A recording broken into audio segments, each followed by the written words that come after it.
आपने देखा होगा अक्सर दुनिया में कि दो धर्म बहुत चर्चा में रहते हैं क्योंकि वो बाकी धर्मों के लोगों को अपने धर्म में ले आते हैं, धर्मांतरण करवाते हैं। एक ईसाईयत, एक इस्लाम। ये दोनों सेमिटिक धर्म है। सेमिटिक धर्म क्या होता है आगे हम समझेंगे। मोटी मोटी बात, सामी एक समूह है जिससे तीन धर्म निकले हैं, यहूदी, ईसाईयत और इस्लाम। तो मोटा सा कंसेप्ट ध्यान रखना कि तीन धर्मों को सामी धर्म कहते हैं। अदनान सामी नहीं है, वही वाला सामी, वही सामी शब्द वही है, सेमिटिक। और वो है यहूदी, ईसाई, इस्लाम। यहूदी धर्म सबसे पुराना है। यहूदियों में एक यहूदी पैदा हुआ, ईसा मसीह, और ईसा मसीह ने उस धर्म को लगभग खारिज करके एक नया रूप चलाया और वहां से ईसाईयत शुरू हुई। और इसी परंपरा में आगे चलकर एक और व्यक्ति का जन्म हुआ, हजरत पैगंबर मोहम्मद, जिन्होंने वहां से इस्लाम की शुरुआत की। तीनों एक ही परंपरा के धर्म है। सामी धर्म जब भी कहते हैं उसमें कॉमन फैक्टर्स हैं। तीनों धर्म एक किताब मानते हैं, तीनों की एक किताब है, वही फाइनल है। तीनों का यह मानना है कि एक ही अंतिम पैगंबर है जिसके पास सबसे महत्वपूर्ण जानकारी है। इसलिए इस्लाम बहुत सारे पैगंबर मानता है। ईसा मसीह भी इस्लाम में पैगंबर माने जाते हैं। हजरत मूसा जो कि यहूदियों के प्रवर्तक है, वो भी इस्लाम में पैगंबर माने जाते हैं। पर इस्लाम में जो अंतिम और सबसे महत्वपूर्ण पैगंबर है वो केवल एक है, पैगंबर मोहम्मद। तीनों धर्म एक ईश्वर को मानते, और तीनों धर्मों की ईश्वर की धारणा वैयक्तिक है। वैयक्तिक का मतलब एक ऐसा ईश्वर जिसकी एक पर्सनैलिटी है, जिसमें हम डिफाइन कर सकते हैं। तो एक ईश्वर, और वो ईश्वर व्यक्तित्व संपन्न, एक पुस्तक, एक पैगंबर। ये फॉर्मेट जिन धर्मों में है उनको बोलते हैं सामी धर्म या सेमिटिक रिलीजन। बहुत इंटरेस्टिंग बात है कि जब तीनों बातें इतनी समान हैं तो हमें ऐसे उदाहरण क्यों नहीं मिलते कि यहूदियों ने किसी धर्म के लोगों का धर्मांतरण करवा लिया यहूदी धर्म में? ऐसे क्यों नहीं मिलते? इस्लाम का मिलता है, ईसाईयत का मिलता है। आपके हिंदू धर्म के ऐसे उदाहरण नहीं के बराबर मिलेंगे, जैन के नहीं के बराबर मिलेंगे, बौद्ध के नहीं के बराबर मिलेंगे। एक दौर था बौद्ध धर्म के प्रचार प्रसार का, पर धर्मांतरण करवाने के मामले कम मिलेंगे। प्रचार प्रसार में कई लोगों ने कर लिया, प्रभावित हो गए, ऐसे बेशक मिल जाएंगे। इसके पीछे एक बड़ा मजेदार तथ्य है। ईसाई धर्म के कुछ लोगों का मानना है कि दुनिया में जितने लोग बाकी धर्मों में हैं वो गलत रास्ते पे हैं, उनको सही रास्ते पर लाना हमारा धर्म है, हमारा कर्तव्य है।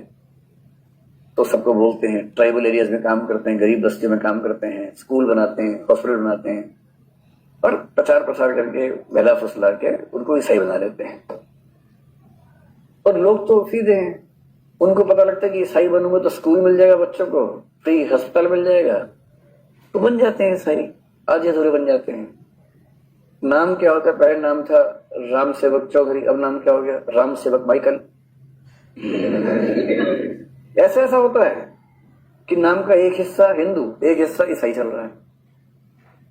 और वो नाम ऐसा क्यों रखते हैं? पंडित जाके पूछते क्या नाम है? राम सेवक। पादरी आए तो माइकल। काम चल रहा है बढ़िया से। कमरे के अंदर भगवान जी की मूर्ति है, प्रतिमा है, उसके पीछे ईसा मसीह भी लगा रखी है। पंडित जी है तो भगवान जी ऊपर कर दिए, ईसाई वाला है तो ईसा मसीह सामने रख दिए। तो अपना काम चलाते हैं कि हमें फायदा मिल जाए।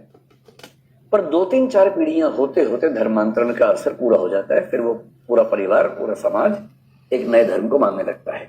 ये प्रोसेस है कि धर्मांतरण कैसे समाजों में होता है।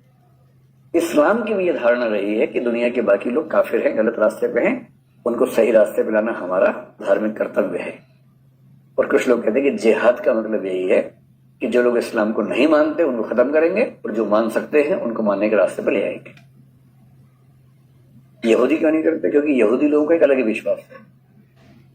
वो मानते हैं कि हम ईश्वर की चुनी हुई कौम हैं, बाकी लोग इस लायक ही नहीं है कि यहूदी बन सके। इतने नालायक हैं बाकी लोग, आप उनसे कहेंगे मुझे यहूदी बना लो, ना ना ना ना, हम चुने हुए लोग हैं भाई, इसमें एडल्ट्रेशन अलाउड नहीं है, मिलावट अलाउड नहीं है। आपको आश्चर्य होगा, एक कम्युनिटी है, जेहोवाज विटनेसेस कहते हैं उसको। बहुत प्रसिद्ध है केस, भारत में हुआ, केरल में बिजॉय इमैनुअल का केस है। अगर आप लॉ में इंटरेस्ट रखते होंगे तो आपने पढ़ा होगा। जेहोवाज विटनेसेस नाम की कम्युनिटी है तो ईसाई लोग, पर यहोवा यहूदियों के ईश्वर का नाम है। ये लोग इतने रिजिड हैं कि जब मरने वाले भी होते हैं तो ब्लड केवल जेहोवाज विटनेसेस में से ही किसी का लेते हैं, किसी और का खून भी नहीं लेते हैं। मर जाएंगे पर खून किसी और का नहीं लेंगे, क्योंकि हम चुने हुए लोग हैं। खून कहीं और से कि मिलावट हो गई, तब मैं आधा भगवान आधा शैतान हो गया, अब तो मैं कैसे काम चलेगा। इसलिए कहते हैं कि धर्म कितने हैं और धर्म का स्वभाव कैसा है, इससे सब चेंज हो जाता है। धर्म कितने हैं से बात समझ में आ रही। अगर धर्म का स्वभाव ऐसा है जो अतिवादी है, और कोई धर्म ऐसा हो सकता है जो उदार किस्म का धर्म हो, जो लचीला किस्म का धर्म हो, जो ये कहे कि हर व्यक्ति अपने हिसाब से जी सकता है। और उदारता के मामले में सैद्धांतिक रूप से हिंदू धर्म दुनिया का सबसे उदार धर्म माना जाता है, क्योंकि हिंदू धर्म में ना एक किताब, ना एक ईश्वर, ना एक पुरोहित, ना कोई चर्च की वैल्यू है।